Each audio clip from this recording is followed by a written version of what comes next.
भागवत की कथा श्रवण करने से पूर्व हम यह जानते हैं कि भागवत किसे कहते हैं, भागवत शब्द का अर्थ क्या है, भागवत शब्द का मतलब क्या है।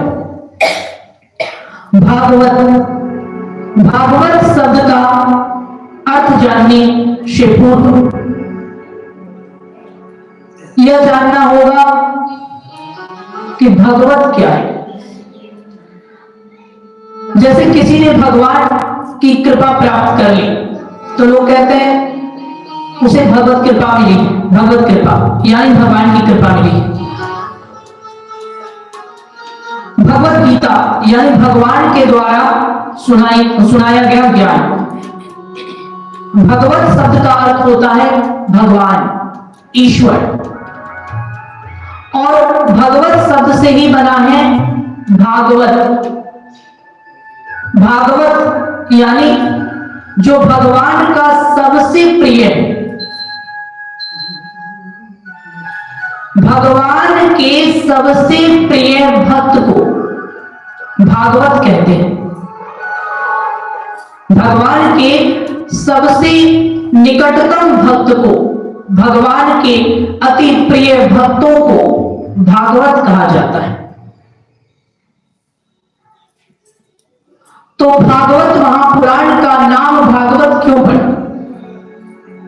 क्योंकि इस ग्रंथ में भगवान के अत्यंत प्रिय भक्तों का चरित्र है।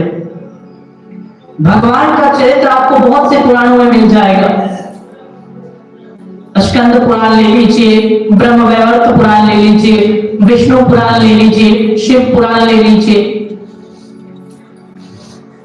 वायु पुराण ले लीजिए, लिंग पुराण ले लीजिए, नारद पुराण ले लीजिए, इत्यादि इत्यादि बहुत से पुराणों में भगवान का चरित्र, भगवान की महिमा सुनने को मिल जाएगी। लेकिन 17 पुराणों के अतिरिक्त ये जो 18वां पुराण है, इस पुराण में भगवान, केवल भगवान की चर्चा नहीं है।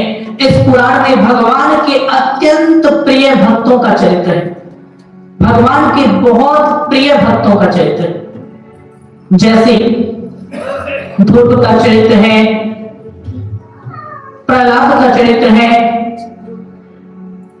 गज का चरित्र है, अजामिल का चरित्र है, इत्यादि इत्यादि, बलि का चरित्र है। भगवान के अत्यंत प्रिय भक्तों के चरित्र से ओतप्रोत है ये ग्रंथ, इसीलिए इसको कहा गया भागवत। भागवत का अर्थ होता है जो भगवान को सबसे अधिक प्यारा हो, उस भक्त को भागवत कहते हैं। और उन्हीं प्रिय, ईश्वर को अति प्रिय जो भक्त हैं, उन्हीं भक्तों का चरित्र इस पूरे ग्रंथ में वर्णित है, इसीलिए इसका नाम है भागवत। यानी जिसमें भगवान के प्रिय भक्तों की महिमा गाई गई हो, उसी को कहते हैं भागवत। भागवत क्यों सुननी चाहिए? प्रथम दिन है, सबसे पहले यही जानिए कि भागवत क्यों सुननी चाहिए।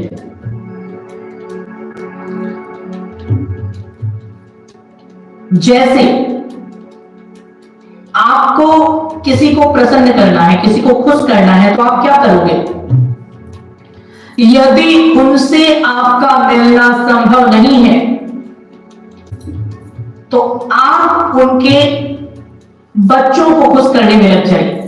कोई बहुत बड़े आदमी है, उनसे आपका सीधा संबंध नहीं है, डायरेक्ट कनेक्शन नहीं है, आप सीधे उनसे बात नहीं कर सकते। आप उनके बच्चों को प्रेम करना सीख जाइए, आप उनके पुत्रों को प्रेम करना सीख जाइए, आप उनकी संतान को स्नेह देना सीख जाइए। हर माता पिता का यह स्वभाव है, अगर आपके बच्चे को कोई अनजान व्यक्ति बहुत दुलार दे, बहुत प्यार दे, बहुत स्नेह दे, बहुत प्रेम दे, तो आपसे उनकी मित्रता हो या ना हो, आपसे उनकी मित्रता अपने आप हो जाएगी। आप अपने आप उनके क्लोज हो जाएंगे, आपसे उनका रिश्ता अपने आप बढ़ जाएगा। क्योंकि आपको उन्होंने कुछ नहीं दिया, लेकिन आपके बच्चों को उसने प्रसन्न कर लिया, तो माता पिता की प्रसन्नता उनके संतान की प्रसन्नता में निहित होती है।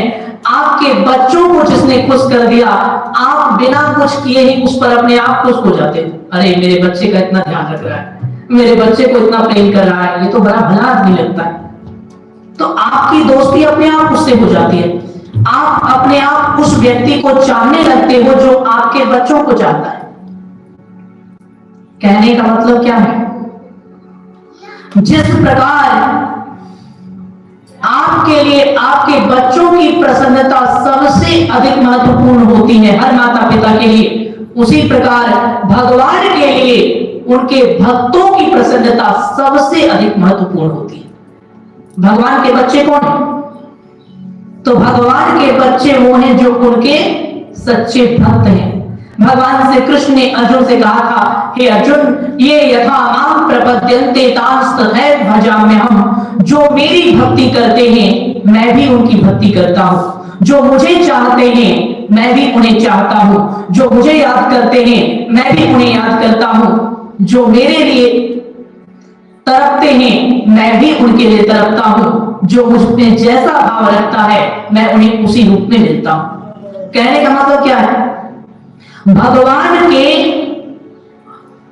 संतान, भगवान के पुत्र, भगवान के बच्चे कौन हैं? वैसे तो सारा जगत ही उनका पुत्र है क्योंकि सबको ईश्वर ने प्रकट किया है, परंतु जो भगवान के सच्चे भक्त हैं वो वास्तविक अर्थों में भगवान के पुत्र हैं, भगवान के बच्चे। जैसे आपके बच्चों को प्रेम करने वाला अपने आप आपका प्रिय बन जाता है, उसी प्रकार भगवान के सच्चे भक्तों से प्रेम करने वाला बिना परिश्रम के ही भगवान का प्रिय बन जाता है। भागवत में भगवान की कथा कम है, भगवान की कथा कम है, उनके भक्तों की कथा ज्यादा है। क्यों? भगवान कहते हैं मुझसे प्रेम करो या ना करो, मैं तो सबको निस्वार्थ रूप से चाहता हूं, तुम मुझे चाहो या ना चाहो मैं तो तुम्हें चाहता रहूंगा, लेकिन हाँ मेरे बच्चों का अहित मत करना, यानी मेरे भक्तों का अहित मत करना। यदि तुम मेरे बच्चों से प्रेम करोगे, यानी यदि तुम मेरे भक्तों से प्रेम करोगे, यदि तुम मेरे भक्तों पर समर्पित रहोगे, तो मैं बिना बुलाए ही तुम्हें सब कुछ देता रहूंगा, मैं बिना मांगे ही तुम्हें सब कुछ देता रहूंगा। यानी जैसे किसी के माता पिता को अपना बनाना है तो उसके बच्चे को अपना बना लीजिए, उसके माता पिता अपने आप आपके अपने हो जाएंगे। ठीक उसी प्रकार यदि भगवान को अपना बनाना है तो उनके भक्तों को अपना बना लीजिए, भगवान अपने आप आपके हो जाएंगे। आपको अलग से कुछ करने की जरूरत नहीं पड़ेगी। वो है भागवत। इसीलिए भागवत में भक्तों की चर्चा है। सुखदेव जी परीक्षित से कहते हैं कि परीक्षित, भगवान को प्रसन्न करना तो बहुत कठिन कार्य है, उनको तो जन्म जन्म तक तपस्या योग आदि करके भी लोग प्रसन्न नहीं कर पाते, लेकिन भगवान की जो सगुण साकार प्रतिभूति होते हैं उनके भक्त यानी संत, जिनको ईश्वर का द्वितीय अंश कहा जाता है, वो बड़े भोले होते हैं, वो बड़े सरल होते हैं, वो बड़े सीधे होते हैं। उनको प्रभावित करना, उनको प्रसन्न करना, उनको खुश करना अधिक कठिन नहीं होता। और वे जब प्रसन्न हो जाएंगे तो प्रभु की कृपा प्राप्त करने के लिए अतिरिक्त परिश्रम करने की आवश्यकता नहीं पड़ेगी। इसलिए भागवत भगवान की नहीं, भागवत भगवान के भक्तों की कथा है, क्योंकि भगवान कहते हैं मेरी प्रसन्नता मेरे भक्तों में है। यदि तुम मुझे कटु वचन भी कह दोगे, लेकिन फिर भी यदि तुम मेरे भक्तों के प्रिय हो तो तुम मेरे प्रिय अपने आप ही बने रहोगे। और यदि तुम दिन रात मेरी पूजा करते रहोगे, अब इसका दूसरा मतलब समझिए, कोई आपको बहुत आदर दे रहा है, आपका बहुत सम्मान कर रहा है, लेकिन आपके बच्चे को देखना नहीं चाहता, आपको तो बहुत मानता है लेकिन आपके बच्चे को डांटता रहता है, आपके बच्चों की निंदा करता रहता है, आपके बच्चों की बुराई करता रहता है, भले ही वो आपको कितना ही कुछ खिला पिला दे, कितना ही इज्जत दे, क्या आप उसके पास जाना पसंद करेंगे? नहीं। अरे कैसा आदमी है, मेरे सामने तो बड़ी चिकनी चुपड़ी बातें करता है लेकिन मेरे ही बच्चों का अहित करने की कोशिश कर रहा है, इससे मेरा कोई संबंध नहीं हो सकता। कहने का मतलब क्या है? जो दिन रात पूजा पाठ करते रहते हैं, दिन रात व्रत करते रहते हैं, दिन रात भगवान पर प्रसाद चढ़ाकर उन्हें खुश करने की कोशिश करते रहते हैं, लेकिन उनके भक्तों की निंदा करते रहते हैं, संतों के विरुद्ध जाते रहते हैं, भगवान के भक्तों से द्रोह करते रहते हैं, वो दिन रात पूजा में समय बिताए, फिर भी वो भगवान को कभी नहीं पा सकते, वो भगवान के प्रिय कभी नहीं हो सकते। 17 पुराणों में भगवान की चर्चा है, भगवान के गुण समूहों का ज्यादा गान किया गया है, इसलिए वो सब पुराण है। 17 जो है वो पुराण है, और ये 18वां ग्रंथ है जो पुराण नहीं है, बल्कि ये महापुराण है। शिव पुराण, विष्णु पुराण, वायु पुराण, लिंग पुराण, स्कंद पुराण, ब्रह्म वैवर्त पुराण, अग्नि पुराण, लेकिन भागवत पुराण नहीं, भागवत महापुराण। महापुराण 17 ग्रंथ पुराण हैं, पर भागवत पुराण नहीं है, भागवत महापुराण है। इसको पंचम वेद भी कहा गया। 4 वेद होते हैं, आप जानते ही होंगे, ऋग्वेद, सामवेद, यजुर्वेद, अथर्ववेद, 4 वेद। वेदों की भाषा बहुत कठिन है, बहुत क्लिष्ट है, यानी वेद को समझना सबके बस की बात नहीं है। वेद की भाषा इतनी कठिन है कि सारे लोग वेद नहीं समझ सकते।